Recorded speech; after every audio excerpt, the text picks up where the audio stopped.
ನಮ್ಮ ಪ್ರೀತಿಯ ವೀಕ್ಷಕರಿಗೆ ನಮಸ್ಕಾರಗಳು. ಇಂದ್ರಾಣಿ ಲಾಗ್ಸ್ಗೆ ಸುಸ್ವಾಗತ. ನಾನು ತುಂಬ ಚೆನ್ನಾಗಿದ್ದೀನಿ, ನೀವು ತುಂಬ ಚೆನ್ನಾಗಿರ್ತೀರ ಅಂತ ಅಂದ್ಕೊಂಡಿದ್ದೀನಿ. ದೇವರ ಕೃಪೆಯಿಂದ, ನಿಮ್ಮ ಪ್ರೀತಿಯಿಂದ ನಾನು ಚೆನ್ನಾಗಿದ್ದೇನೆ. ನೀವು ದೇವರ ಕೃಪೆಯಿಂದ ಎಲ್ಲರೂ ಚೆನ್ನಾಗಿರ್ಬೇಕಂತ ಕೇಳ್ಕೊಳ್ತೇನೆ, ದೇವರಲ್ಲಿ ಪ್ರಾರ್ಥಿಸಿಕೊಳ್ತೇನೆ.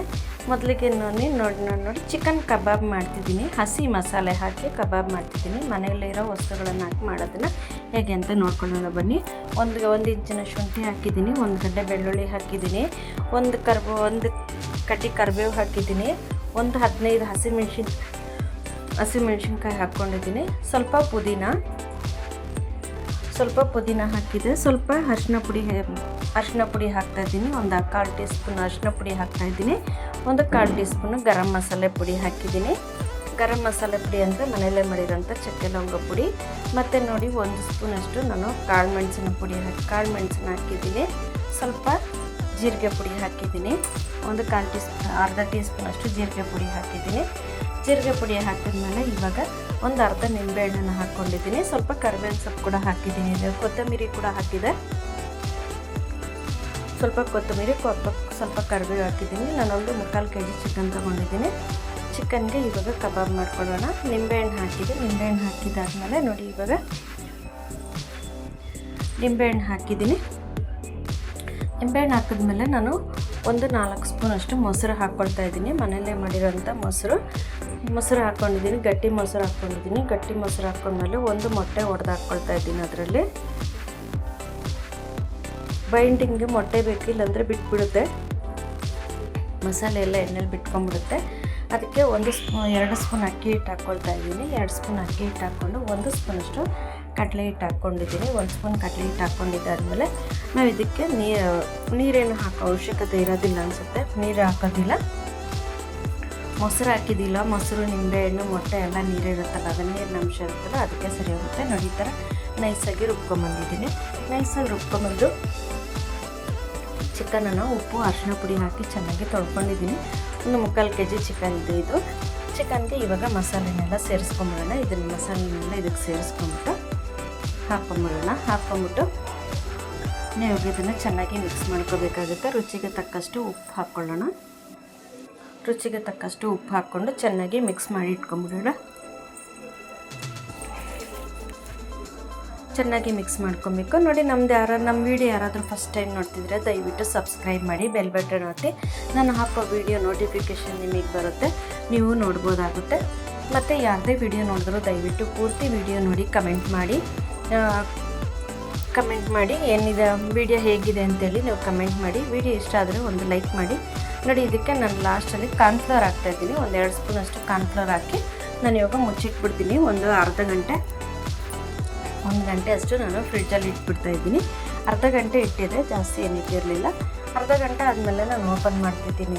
ಓಪನ್ ಮಾಡಿ ಇವಾಗ ಈ ನೀರಿನ ಅಂಶ ಎಲ್ಲ ಎಳ್ಕೊಂಬಿಟ್ಟಿರುತ್ತಲ್ವ ಕಾರ್ನ್ಫ್ಲವರ್, ಹಂಗಾಗಿ ಕಾರ್ನ್ಫ್ಲವರ್ ಎಲ್ಲ ಒಂದು ಸರಿ ಮಿಕ್ಸ್ ಮಾಡ್ಕೊಂಬಿಡೋಣ. ಮಿಕ್ಸ್ ಮಾಡಿಕೊಂಡು ಬಾಣಲಿ ಬಿಸಿಗೆ ಇಟ್ಟಿದ್ದೀನಿ, ಎಣ್ಣೆ ಇಟ್ಟಿದ್ದೀನಿ, ಬಿಸಿಗೆ ಹಾಕ್ಕೊಂಬಿಡೋಣ. ನೋಡಿ ಯಾರ್ದೇ ವಿಡಿಯೋ ನೋಡಿದ್ರು ದಯವಿಟ್ಟು ಪೂರ್ತಿ ವಿಡಿಯೋ ನೋಡಿ. ನಾವು ಏನು ಮಾಡ್ತೀವಿ ಅನ್ನೋದು ನಿಮಗೆ ಗೊತ್ತಾಗುತ್ತೆ. ನೀವು ಕಲ್ತ್ಕೊಳ್ಳೋದು ಏನಾದರೂ ಇರುತ್ತೆ, ನಮಗೂ ಕಲಿಯೋದು ತುಂಬಾ ಇರುತ್ತೆ. ನೋಡಿ ಇವಾಗ ಕಬಾಬ್ನ ಹಾಕ್ಬಿಡೋಣ, ಎಣ್ಣೆಲಿ ಹಾಕ್ಬಿಡೋಣ. ಎಣ್ಣೆ ಮೀಡಿಯಮಾಗಿ ಕಾದಿರಬೇಕು. ನೋಡಿ ನಿಮಗೆ ಗೊತ್ತಾಗ್ತಿದೆ ಎಣ್ಣೆ ಯಾವ ಒಂದಕ್ಕೆ ಕಾದಿದೆ ಅಂತೇಳಿ.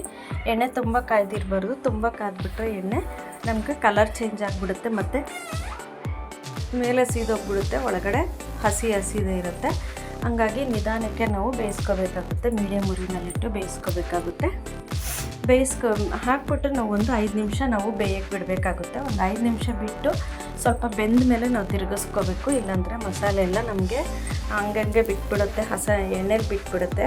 ಹಾಗಾಗಿ ನೋಡಿ ನಮ್ಮದು ಇನ್ನೂ 3 ಚಾನಲ್ ಇದೆ. 3 ಚಾನಲ್ಗೂ ದಯವಿಟ್ಟು ಸಪೋರ್ಟ್ ಮಾಡಿ. ಇಂದಿರಾ ಮನೆ ಅಡುಗೆ ಚಾನಲ್ ಅಂತ ಒಂದಿದೆ, ಒಂದು ದೇವರ ಚಾನಲ್ ಇದೆ, ಸೂಸನ್ ಇಂದಿರಾ ದೇವರ ವಾಕ್ಯಗಳು ಚಾನಲ್ ಅಂತ ಒಂದಿದೆ, ಇಂದ್ರಾಣಿ ವ್ಲಾಗ್ಸ್ ಅಂತ ಒಂದಿದೆ, ಇದು ಇಂದ್ರಾಣಿ ವ್ಲಾಗ್ಸು.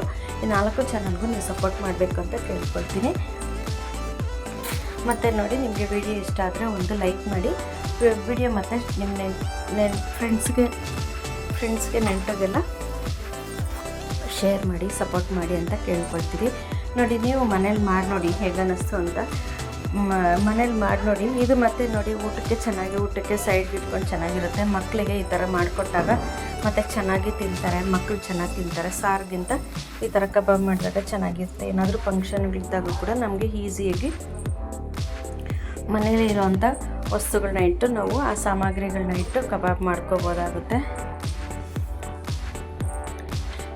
ಮನೇಲಿರೋ ಸಾಮಗ್ರಿಗಳನ್ನ ಇಟ್ಟು ಕಬಾಬ್ ಮಾಡ್ಕೋಬೋದಾಗುತ್ತೆ. ನೋಡಿ ಈ ಥರ ಫ್ರೈ ಮಾಡ್ಕೋಬೇಕು. ಇನ್ನು ನಿಮಗೆ ಬೇಕಾದರೆ ಹಂಗೆ ಸ್ವಲ್ಪ ಹಸಿದಿರುವಾಗಲೇ ಎತ್ತಿಟ್ಟು ಮತ್ತೆ ಇನ್ನೊಂದು ಸರಿ ಹಾಕ್ಕೊಂಡ್ರು ಚೆನ್ನಾಗಿ ಬೇಯುತ್ತೆ. ಹೊಸ್ದಾಗಿ ಮಾಡೋರು ಸ್ವಲ್ಪ ಮುಕ್ಕಾಲು ಭಾಗ ಬೇಯಿಸಿ ಪಕ್ಕಕ್ಕೆ ಇಟ್ಕೊಂಡು ಅದು ಸ್ವಲ್ಪ ತಣ್ಣಗಾದ್ಮೇಲೆ ಹಾಕಿದಾಗ ನಮಗೆ ಆಗುತ್ತೆ. ನಾನು ಇನ್ನೊಂದು ಒಬ್ಬೆ ಹಾಕ್ಕೊಳ್ತಾ ಇದ್ದೀನಿ. ಅದೇ ಥರ ಇನ್ನೊಂದು ಸರಿ ಮಾಡ್ಕೊಂಡು ಇನ್ನೊಂದು 2 ಸರಿಗೆ ಮಾಡ್ಕೊಳ್ತಿದ್ದೀನಿ.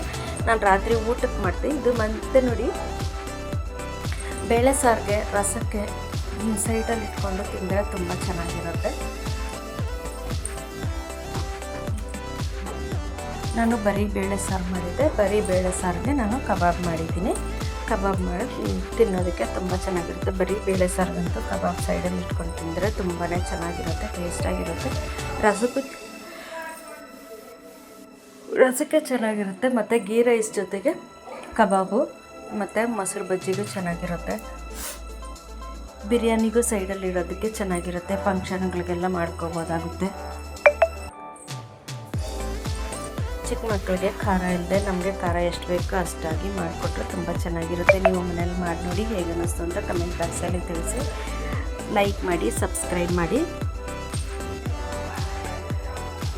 ಮತ್ತು ನಮ್ಮ ವಿಡಿಯೋಗೆ ಲೈಕ್ ಮಾಡೋದನ್ನು ಮರಿಬೇಡಿ, ಸಪೋರ್ಟ್ ಮಾಡೋದನ್ನು ಮರಿಬೇಡಿ. ನಮ್ಮ ವಿಡಿಯೋನ ಕೊನೆ ತನಕ ಸ್ಕಿಪ್ ಮಾಡದೆ ನೋಡಿದ್ದಕ್ಕಾಗಿ ತುಂಬ ಧನ್ಯವಾದಗಳು ವೀಕ್ಷಕರೇ. ನಮಸ್ಕಾರ.